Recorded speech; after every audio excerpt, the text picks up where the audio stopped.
اب اس کے لیے مجھے کیا کرنا چاہیے؟ سب سے جو پہلا کام ہے وہ مجھے پیدل چلنا ہے. جب میں پیدل چلوں گا آٹومیٹکلی پینکریاس گلینڈ میری کام کرنا شروع کر دے گی اور وہ ہارمونز پیدا کرنا شروع کر دے گی. جب یہ پیدل چلنا بہت بڑی نعمت ہے جس کو ہم آسائش تو دیکھتے ہیں اپنی کہ گھر سے ہاسپٹل تک یا گھر سے آفس تک ہم گاڑی پر گئے چلے جائیں گے، کوئی بڑی بات نہیں ہے. لیکن جو ہمارا مین موٹو ہے اس کو تو ہم نے چھوڑ دیا، جس کی وجہ سے ہم بیمار ہو رہے ہیں کہ پیدل چلنا. پیدل چلنا یا پیدل نہ چلنا یا بہت کم چلنا، اگر چلتے بھی ہیں تو بہت کم، تو اس کی بنا پر بھی ہماری شوگر لیول بڑھ سکتی ہے. ذہنی دباؤ، اگر ایک انسان کو ذہنی دباؤ کا شکار انسان بن جاتا ہے اس کی بنا پر بھی اسے شوگر لیول اس کے بڑھ جائے گا. پریشانیاں زیادہ ہونا یا پرانا قبض، تو یہ اس کی خاص وجوہات ہیں. جب اس کی ہم نے یہ خاص وجوہات جان لی، اب کیا آتا ہے؟ اب اس میں جو خاص چیز آتی ہے وہ کیا آتی ہے؟ اس کی علامات. دیکھو علامات تو ہم جب ٹیسٹ کروائیں گے تب پتہ چلے گا نا کہ ہمیں شوگر ہو چکی ہے، لیکن اس کی ظاہری علامات کیا ہے؟ جب ہم اس کی ظاہری علامات دیکھتے ہیں، اب ایک مریض ہے، اس مریض کو پتہ نہیں کہ اسے شوگر ہو چکی ہے یا نہیں ہو چکی، یا بعض اوقات اسے اگر کسی نے کہہ دیا کہ شوگر ہو چکی ہے. اس طرح یقین نہیں کرنا چاہیے جب تک آپ تسلی نہ کر لیں. یہ وجوہات جو میں اس کی علامات جو آپ کو بتا رہا ہوں یہ ظاہری علامات ہیں، یہ بغیر کسی چیک اپ کے. آپ کو چیک اپ کروایا آپ نے یا نہیں کروایا، اگر کروایا آپ نے وہ ایک الگ بات ہے، اگر نہیں کروایا اور آپ کو پتہ ہی نہیں کہ میرے اوپر جو ہے شوگر کا اٹیک ہو چکا ہے تو کیسے پتہ چلے گا؟ اس میں کیا کیا خاص وجوہات علامات جو ہیں وہ خاص کون کون سی ہیں؟ اب اس میں سب سے جو خاص علامت ہے وہ علامت ہے سب بہت زیادہ پیشاب آنا، یعنی کہ 4 سے 8 لیٹر تک 4 سے 8 لیٹر تک 24 گھنٹے میں پیشاب آنا، یہ اس کی سب سے خاص وجہ ہے. دوسرا، پیشاب میں شوگر کی وجہ سے میٹھا گند کچرا آنا. اگر وہ ہی پیشاب کا اگر کوئی قطرہ یا 2 قطرے کہیں فرش پر گر جائیں تو وہاں چونٹیاں زیادہ آئیں گی، تو یہ اس کی خاص وجوہات میں سے ہیں. دوسرا، اس کے علاوہ پیاس زیادہ لگنا. اب جب پیاس زیادہ لگے گی، بھوک زیادہ لگے گی، اس کے علاوہ تھکان ہو جائے گی، آپ کو کمزوری محسوس ہوگی، یا پھوڑے پھنسیاں اگر ہو جاتی ہیں آپ کو تو، یا گھاؤ کہیں لگ جاتا ہے تو وہ بہت دیر سے بھرے گا. پہلی بات تو بہت کم ایسا ہوتا ہے کہ یہ گھاؤ بھر جائیں، اگر بھر بھی جاتے ہیں تو بہت کم، تو اس میں دیر زیادہ لگتی ہے، گھاؤ میں بھرنے میں بھی کافی دیر لگ جاتی ہے، جس کی بنا پر بھی یہ ہمیں محسوس ہوتا ہے کہ ہاں جی اب شوگر لیول ہمارا بڑھ چکا ہے. دوسرا، اس کے علاوہ کیا ہوتا ہے کہ جب شوگر بڑھتی ہے وزن کم ہونا شروع ہو جاتا ہے. جس بھی مریض کی شوگر لیول بڑھے گا آٹومیٹکلی اس کا وزن کم ہونا شروع ہو جائے گا. جب وزن کم ہونا شروع ہو جائے گا تو ہمیں یہ پتہ چلتا ہے کہ جی اب ہماری شوگر لیول بڑھ رہی ہے. اگر اس سے بھی شوگر لیول بڑھے گی تو نظر کی کمزوری اس میں آنا شروع ہو جائے گی. یا اس کے علاوہ جسم میں خارش ہونا، جسم میں جلن پیدا ہونا. اب جلن جب جسم میں پیدا ہوتی ہے کس طرح پتہ چلے گا؟ ہمارے پاؤں جلتے رہیں گے، پنڈلیاں جلتی رہیں گی. لیکن یہ نہیں ہوتا کہ اگر ایک بندہ صبح کو اٹھتا ہے اور اٹھتے ساتھ ہی اگر اسے محسوس ہو جاتا ہے کہ جی میرے پاؤں جل رہے ہیں یا میرے جو ہے پنڈلیاں جل رہی ہیں تو مجھے شوگر ہو چکا. ایسا نہیں ہے. اگر وہ آپ کے 24 آورز یعنی کہ 24 گھنٹے اگر آپ کے پاؤں میں پنڈلیوں میں جلن رہتی ہے یا جسم کے کسی حصے میں جلن رہتی ہے تو یہ پھر اس کی علامت ہو سکتی ہے کہ یہ آپ کو شوگر ہو چکا ہے. دوسرا، اس کے علاوہ کیا ہے؟ اگر اس کا شوگر لیول یعنی کہ مزید اگر بڑھتا ہے تو پھر اس میں کیا ہوگا؟ تو پنڈلیوں میں درد. اب پنڈلیوں میں اگر درد رہتا ہے زیادہ تو یہ شوگر کی علامت بھی ہو سکتی ہے. دوسرا، اس سے اگر اور مزید بڑھ جاتا ہے تو ہمارے گردے جو ہیں وہ اس بیماری کی وجہ سے ناکام ہونا شروع ہو جاتے ہیں، یعنی کہ بیماری اس گردوں کے اوپر بھی اٹیک کرنا شروع کر دیتی ہے. اگر کبھی بالفرض اللہ نہ کرے کہ ایسا ہو، اگر کسی کی شوگر شوٹ کر جاتی ہے تو اس صورت میں کیا ہوتا ہے؟ اس صورت میں یہ ہے کہ پھر لکوہ جو ہے یہ اس شوگر کی بنا پر بھی ہو سکتا ہے. اچھا، اب اس میں علاج جو ہے وہ علاج کیا کیا ہے اور کس طریقے سے علاج ہے؟ اب میں آپ کو جو اس کا علاج بتاؤں گا، یہ وہ علاج بتاؤں گا جس سے جو پینکریاز گلین ہماری کام کرنا چھوڑ چکی ہے، جس نے وہ ہارمونز بناتی ہے، وہ ہارمونز وہ نہیں بنا رہی، انسولین ہارمونز، تو اس بنا پر اب اس کو ہم نے کیسے ایکٹیو کرنا ہے۔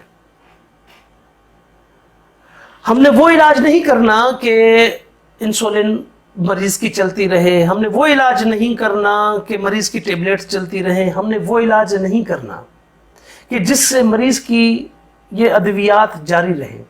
ہم نے وہ علاج کرنا ہے کہ اس کا ایک مختصر سا پیریڈ ہو، اور اس مختصر سے پیریڈ میں مریض کی تمام ادویات چھوٹ جائیں، تاکہ مریض صحت یاب ہو کر بالکل خوشگوار زندگی گزار سکے۔ اب اس میں کیا کیا کرنا ہے ہم نے؟ اس میں سب سے پہلے چیز ہے کریلا، کریلے کی رس۔ کریلے کے اندر قدرتی انسولین ہے، آپ کو انسولین لینے کی ضرورت نہیں پڑتی، یہ قدرتی انسولین ہے۔ اب کریلے کو بنانے کا طریقہ کیا ہے، کھانے کا طریقہ کیا ہے، یہ میں آپ کو سمجھا رہا ہوں۔ آپ نے ایک کریلا لیا، جب آپ نے ایک کریلا لیا، اب یہ کریلا لیا آپ نے اس کریلے کے چھوٹے چھوٹے قطلے بنا لیے، پیس بنا لیے، چھوٹے چھوٹے پیس بنا کر اس میں ایک کریلے میں آپ نے آدھا گلاس پانی کا شامل کر لیا۔ آدھا گلاس پانی کا شامل کر کے اس کو بلینڈر میں آپ مکس کریں اور بالکل بلینڈ کر لیں، یعنی کہ اس کو بالکل پیس لیں۔ پیسنے کے بعد اس کا جوس بن جائے گا۔ اب یہ جوس آپ نے اس کا یہ رس نکال کر نہار منہ پینا ہے۔ ایک تو آپ نے یہ کام کرنا ہے۔ دوسرا اس کے علاوہ آملے کا رس۔ اب آملہ جو ہے یہ انڈیا کی، یہ بوٹی جو ہے یہ انڈیا کی ہے، یہ یہاں پاکستان میں نہیں ملتی، ملتی بھی ہے تو بہت بڑے اسٹوروں پر ملتی ہے، یہاں عام نہیں ملتی ہمارے پاس۔ تو اس کے لیے ہمیں کیا کرنا چاہیے؟ اس کے لیے آپ خشک آملہ آپ کو آسانی سے مل جائے گا، پنساریوں کے پاس آسانی سے مل جاتا ہے۔ خشک آملہ رکھا ہوا ہے باہر، وہ آپ دیکھ لیجئے گا۔ تو یہ خشک آملہ لے کر اس کا پاؤڈر بنا لیں، اور اس پاؤڈر کے 2 چائے والے چمچ یہ آپ 1 گلاس پانی میں رات بھر بھگو کر رکھیں، اور صبح نہار منہ چھان کر پی لیں۔ یہ بھی کڑوا ہوتا ہے۔ اس کے علاوہ میتھی کا پانی۔ اب میتھی کا پانی کیسے بنے گا؟ یہ میتھی کے علاج میں پہلے بھی بتا چکا ہوں، میتھی کا علاج۔ اس میں کیا کرنا ہوتا ہے؟ یہ جو ایسیڈیٹی والا علاج تھا یہ اسی میں آ رہا ہے، میتھی کا علاج۔ اب میتھی کے پانی میں آپ کو کیا کرنا ہے، کیسے کرنا ہے؟ 1 چمچ میتھی دانہ کا لیں، 1 چمچ میتھی دانہ کا لے کر 1 گلاس پانی میں آپ نے رات بھر بھگو کر رکھنا ہے۔ صبح نہار منہ یا خالی پیٹ آپ نے وہ پانی پینا ہے۔ پانی پی کر جو میتھی دانہ بچے گا وہ پھول جائے گا۔ جب وہ پھول جائے گا تو وہ آپ دہی میں شامل کر لیجئے یا کسی سالن میں شامل کر لیجئے، تو سالن میں شامل کر کے بھی آپ کھا سکتے ہیں، کوئی بڑی بات نہیں ہے۔ یا اگر آپ کچا بھی کھانا چاہتے ہیں تو کچا بھی کھا سکتے ہیں، اس میں بھی کوئی مذائقہ نہیں ہے۔ اس کے علاوہ کیا کرنا ہے؟ بھنڈی کا پانی۔ یہ میں آپ کو جو علاج بتا رہا ہوں، آپ ان میں سے کوئی بھی علاج کر سکتے ہیں۔ یہ ضروری نہیں ہے کہ سارے ہی علاج کر لیں آپ، نہیں، کوئی بھی آپ اس میں سے علاج کر سکتے ہیں جو آپ کو اس موسم کے لحاظ سے جو پھل آپ کے پاس میسر ہو سکے، جو سبزی میسر ہو سکے، اور جس طریقے سے آپ کو آسانی ہو سکے اس طریقے سے آپ علاج کر سکتے ہیں اس کا۔ بھنڈی کا پانی۔ اب بھنڈی کا پانی کیسے بنائیں گے؟ آپ نے 1 بھنڈی لینی ہے۔ اب وہ جو 1 بھنڈی آپ نے لی اس کو کیسے کرنا ہے؟ آپ نے یہ بھنڈی لی ہے اپنے، اب اس بھنڈی کو لمبا چیرا دے کر 3 سے 4 بھنڈیاں 1 گلاس پانی میں ڈبو کر رکھ دیں۔ صبح کو اٹھیں اور اسی خالی پیٹ یہی بھنڈی کا پانی آپ پی لیا کریں۔ اس سے بھی شوگر کنٹرول ہونے میں بہت زیادہ مدد ملتی ہے۔ اس کے علاوہ کیا کرنا ہے آپ نے؟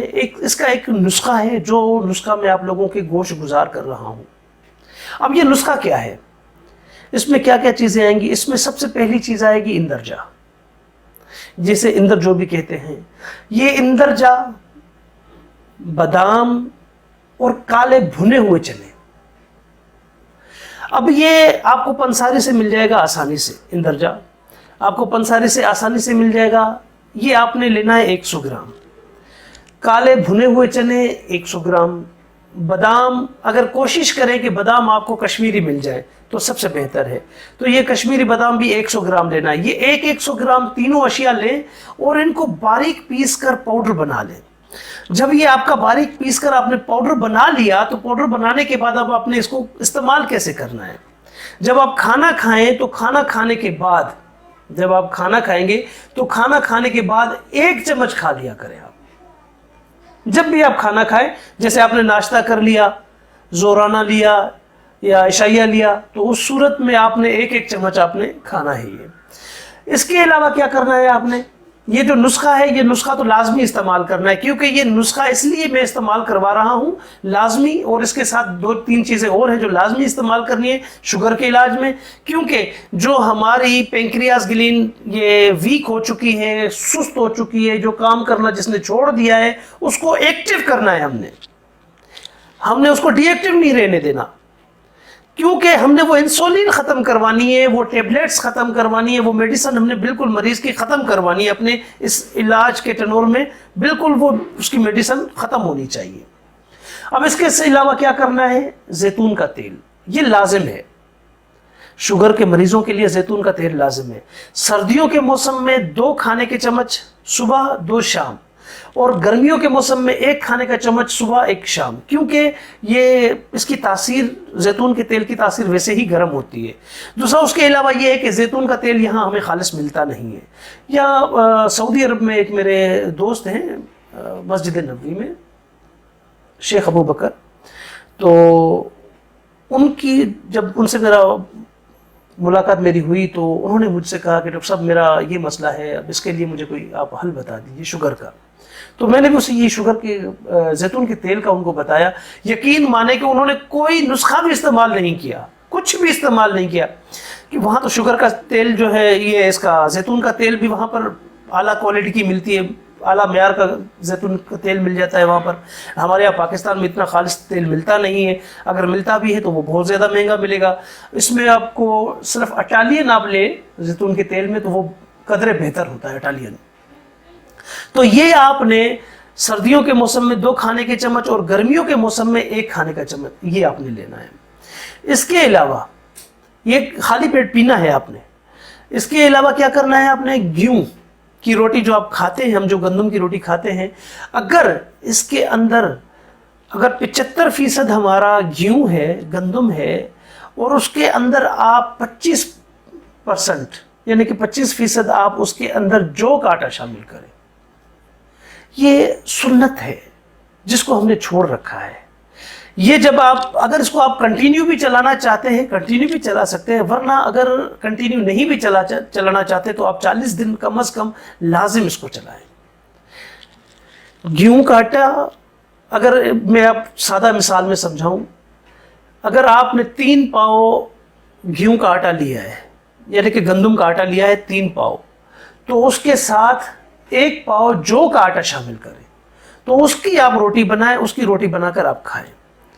اب یہ تو ہو گیا ہمارا وہ علاج جو ہمارا کھانے کا علاج ہے. اب اس کا ایک اور بھی علاج ہے.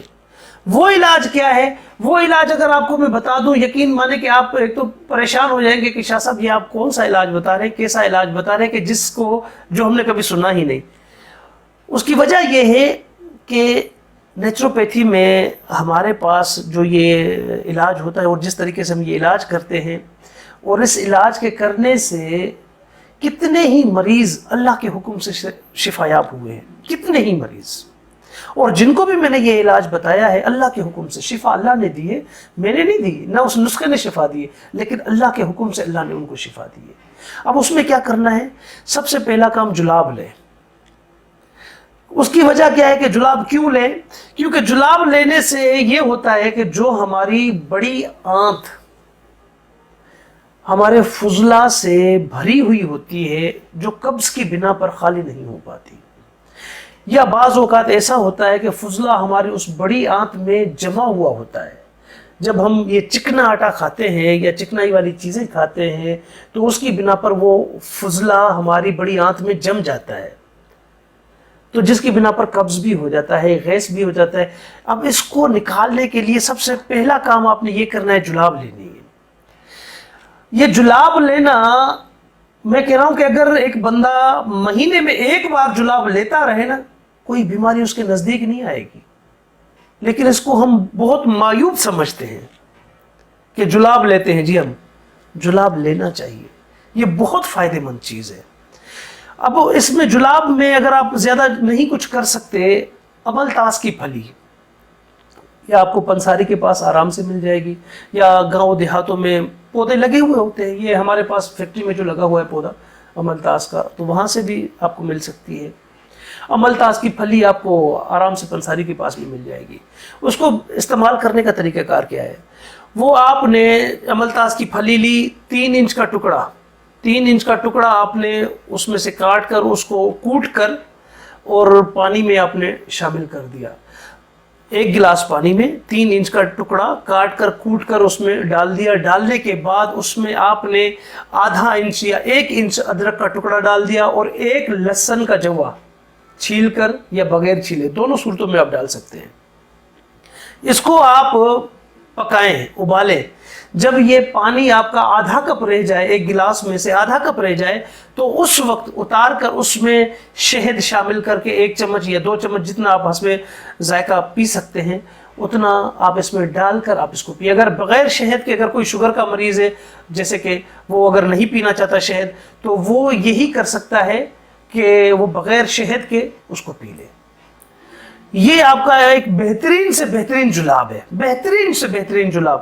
اس میں کیا ہوگا کہ اس میں آپ کو لوز موشن نہیں لگیں گے، اسہال اس میں آپ کو زیادہ نہیں آئیں گے، آپ کا صرف آپ کی وہ آنت خالی ہوگی، بڑی آنت آپ کی خالی ہوتی رہے گی۔ اس کے علاوہ آپ نے کیا کرنا ہے؟ ریڑھ کی ہڈی، یہ سب سے ہماری جو علاج ہے، یہ سب سے کامیاب علاج ہے ریڑھ کی ہڈی والا۔ ریڑھ کی ہڈی کا علاج اس لیے میں کہہ رہا ہوں کیونکہ ہماری آدھی بیماریاں جو ہیں وہ اعصاب کی وجہ سے ہوتی ہیں۔ جب ہمارا اعصاب کمزور ہو جاتا ہے تو ہمیں بیماری لگنا شروع ہو جاتی ہے۔ میں یہ پہلے بھی بیان کر چکا ہوں کہ ہم 2 طرح سے اپنی بیماریوں میں پھنستے ہیں، ایک منہ کی وجہ سے، ایک دماغ کی وجہ سے۔ یا تو ہم منہ کو بند رکھیں یا دماغ کو بند رکھیں، اور دونوں چیزیں بند نہیں ہو سکتی۔ دوسری بات یہ ہے کہ جب ہم سمجھتے ہیں کہ ہمیں ایک بیماری لگ چکی ہے، تو جب تک ہم اس کا علاج کر رہے ہیں اس وقت تک ہم نے منہ کو بند رکھنا ہے۔ منہ کو بند رکھنے سے مراد یہ نہیں ہے کہ ہم کھانا کھانا ہی چھوڑ دیں، نہیں، کھانا کھائیں لیکن ایک لمٹ، جو چیزیں ممنوع ہیں ان ممنوع اشیاء کی طرف آپ نہ جائیں تو وہ بہتر ہوتا ہے، تاکہ آپ کا پرہیز ہو سکے۔ وہ پرہیز بھی آپ کو میں انشاءاللہ آپ کو بتا دیتا ہوں کہ پرہیز آپ نے کیا کیا کرنا ہے۔ اب یہ ریڑھ کا علاج کیسے کریں گے آپ؟ اس میں سب سے پہلی چیز یہ ہوتی ہے کہ آپ نے ٹھنڈے پانی کا، اگر آپ کے پاس کوئی ٹب ایسا ہے کہ جس کے اندر آپ لیٹ سکیں سیدھے تو بہتر ہے، اگر نہیں ہے اور عام گھروں میں نہیں بھی ہوتا تو اس کے لیے کیا کیا جائے؟ ایک تولیہ لیں، تولیے کو آپ اس کی 4 تہہ بنائیں یا 8 تہہ بنائیں، اس کو 4-8 تہہ بنا کر اس تولیے کو ٹھنڈے پانی سے بھگو کر اس کو نچوڑ لیں، نچوڑ کر اس تولیے کو آپ فرش پر بچھا دیں 4 تہہ میں یا 8 تہہ میں۔ اس کے اوپر آپ اپنی ریڑھ کی ہڈی کی اس تولیے کے اوپر آپ کی آنی چاہیے، جس طرح آپ لیٹیں گے تو لیٹتے وقت آپ کی ریڑھ کی ہڈی اس تولیے کے اوپر آنی چاہیے۔ جب آپ کی یہ ریڑھ کی ہڈی اس تولیے کے اوپر آئے گی تو یہ 1 منٹ کے لیے کرنا ہے، یا زیادہ سے زیادہ 1.5 منٹ کے لیے کرنا ہے، اس سے زیادہ نہیں کرنا ہے۔ تو یہ آپ کریں۔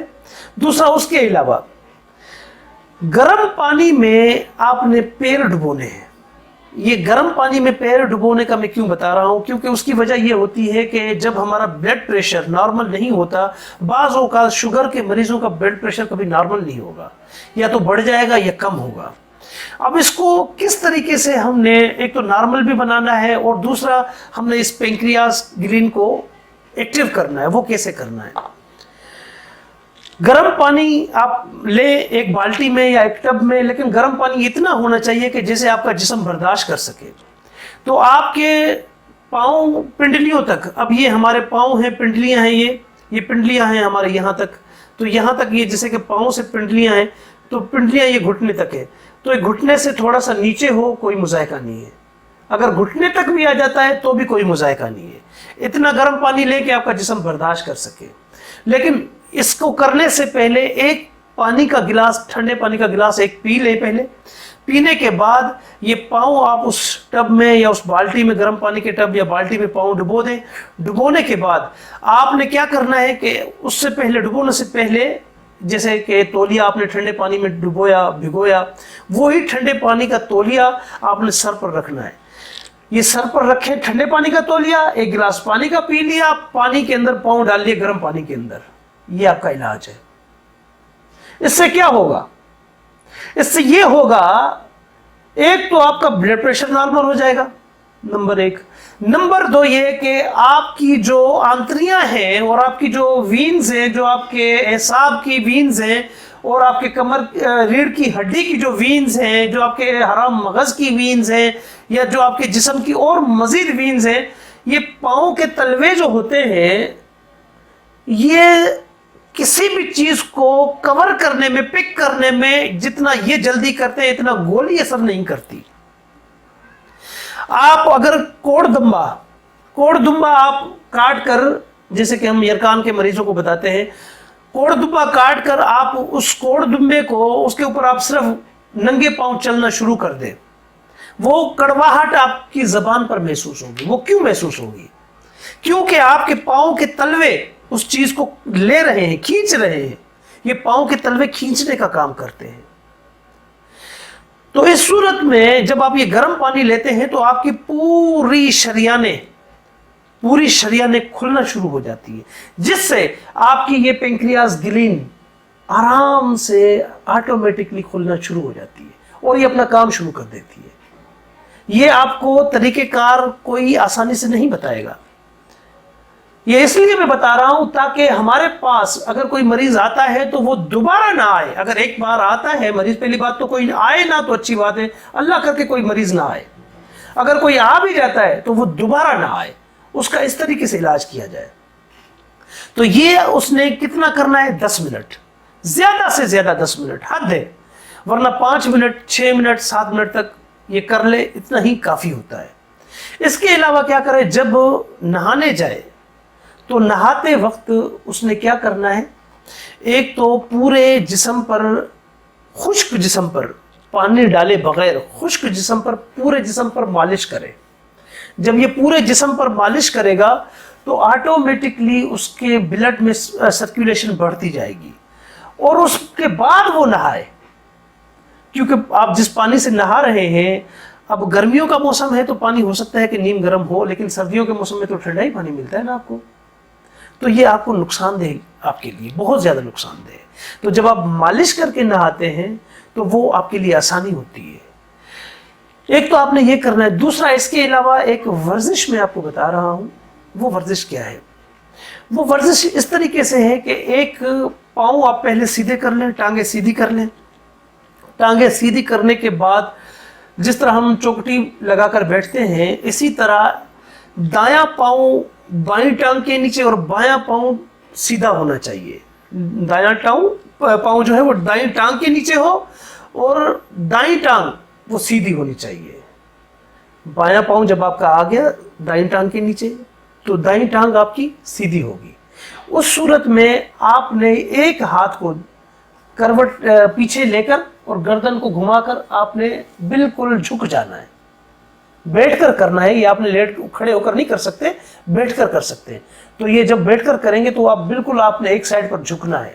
اس سے کیا ہوگا کہ جو پینکریاز گلین ہے آپ کی، وہ آہستہ آہستہ جو بلاک ہو چکی ہے وہ آہستہ آہستہ ورکنگ کرنا شروع کر دے گی. جب وہ آہستہ آہستہ کھلنا شروع ہوگی، کیونکہ اس کو ایک دم سے نہیں کھول سکتے، آہستہ آہستہ جب یہ ورکنگ کرنا شروع کر دے گی تو یہ ہارمونز بنانا پیدا کرے گی.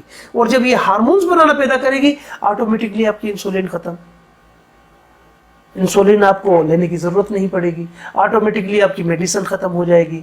یہ جو نسخہ جات میں نے آپ کو بتائے ہیں، جو میں نے یہ آپ کو شوگر کا علاج بتایا ہے، یقین مانے کہ 70 سال کے ضعیف العمر اشخاص جب آتے ہیں، 50 سال 60 سال 70 سال، تو بہت دل خوش ہوتا ہے کہ جب وہ دعائیں دے کر جاتے ہیں کہ شاہ صاحب واقعی آپ نے کوئی ایسا نسخہ، ایسا علاج بتایا کہ جس کے کرنے سے اللہ نے ہمیں وہ شفا دی ہے کہ جو ہم نے بہت بڑے نامور نام نہاد ہم نے ڈاکٹروں کے پاس گئے، پیسے لٹائے، لیکن کوئی فائدہ نہیں ہوا، اور یہ ہم نے علاج کیا، اللہ کے حکم سے شفا مل گئی۔